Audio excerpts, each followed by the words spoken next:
ধাক্কা দিবেন না, ধাক্কা দিবেন না। একটি বালিকার ঘটনা শুনে যান।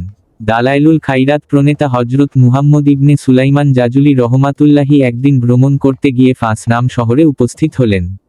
সেখানে ভ্রমণে জোহরের নামাজের সময় হলো, তিনি পানি পাচ্ছিলেন না। অনেকক্ষণ পানি তালাশ করার পর একটি কূপ দৃষ্টিগোচর হলো, কিন্তু পানি উঠানোর জন্য কোনো মাধ্যম তথা বালতি বা অন্য কোনো পাত্র পেলেন না। উক্ত কিতাবের গ্রন্থকার পানির আশায় ওই কূপের চারপাশে অসহায়ভাবে প্রদক্ষিণ করতে লাগলেন। কিন্তু এর কোনো সমাধান না পেয়ে গভীর চিন্তায় নিমগ্ন হলেন। এই ঘটনা এক জায়গা হতে 8 বা 9 বছরের এক বালিকা প্রত্যক্ষ করেছেন। অল্পক্ষণ পর বালিকা লেখক হজরত সুলাইমান জাজুলি রহমাতুল্লাহি এর কাছে এসে বললেন যে, আপনার এই চিন্তার কারণ কি? অনুগ্রহ করে আমাকে কি বলবেন? তদুত্তরে তিনি বললেন যে, আমি জোহরের নামাজ আদায় করতে চাই, অথচ অউর পানি পাওয়ার কোনো মাধ্যম বা লক্ষণ দেখতে পাচ্ছি না। আপনার সম্ভব হলে সাহায্য করুন।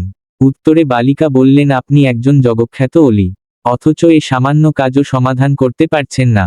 এ বলে বালিকাটি এসে কূপের মধ্যে থুথু নিক্ষেপ করলেন। সাথে সাথে পানি ফুসলিয়ে উঠে কূপের উপর দিয়ে প্রবাহিত হলো। ফলে উপস্থিত সবাই অউ করে নামাজ আদায় করলেন। নামাজ থেকে অবসর হয়ে লেখক ওই বালিকার ঘরে গিয়ে ডেকে জানতে চাইলেন যে, আপনার ওই সত্তার কসম যে সত্তা আপনাকে সৃষ্টি করেছেন এবং ইসলামের সঠিক পথ প্রদর্শন করেছেন, আপনাকে আল্লাহর সমস্ত নবী রাসূল বিশেষভাবে আমার নবী পাক সাল্লাল্লাহু আলাইহি ওয়াসাল্লামের দোহাই দিয়ে বলছি যে, কূপ থেকে পানি উঠানো এটা কিভাবে সম্ভব হলো? বালিকা বললেন, জনাব, আপনি যদি আমাকে এত বড় শপথের কথা না বলতেন, তাহলে আমি অবশ্যই বলতাম না। ইহা মূলত বিশেষ একটি দরুদ শরীফ পাঠ করার কারণে পেয়েছি, যে দরুদ শরীফখানা আমি সর্বদা পাঠ করে আসছি। শেখ মুহাম্মদ সুলাইমান রহমাতুল্লাহি বললেন যে, আমি উক্ত দরুদ শরীফ বালিকা থেকে মুখস্থ করলাম এবং উহাকে মানুষের মধ্যে প্রচার করার অনুমতি নিলাম। আপনি কি দুরুদ শরীফ পড়েন? না পড়লে আজ থেকে শুরু করে দেন। আসেন একটি বার পবিত্র দুরুদ শরীফ পাঠ করি। আল্লাহুমা সাল্লি আলা মুহাম্মদ ওয়া আলা আলী মুহাম্মদ কামা সাল্লাইতা ওয়া সাল্লামতা আলা ইব্রাহিম ওয়া আলা আলী ইব্রাহিম ইন্নাকা হামিদুন মাজিদ। আল্লাহুমা বারিক আলা মুহাম্মদ ওয়া আলা আলী মুহাম্মদ কামা বারাকতা আলা ইব্রাহিম ওয়া আলা আলী ইব্রাহিম ইন্নাকা হামিদুন মাজিদ।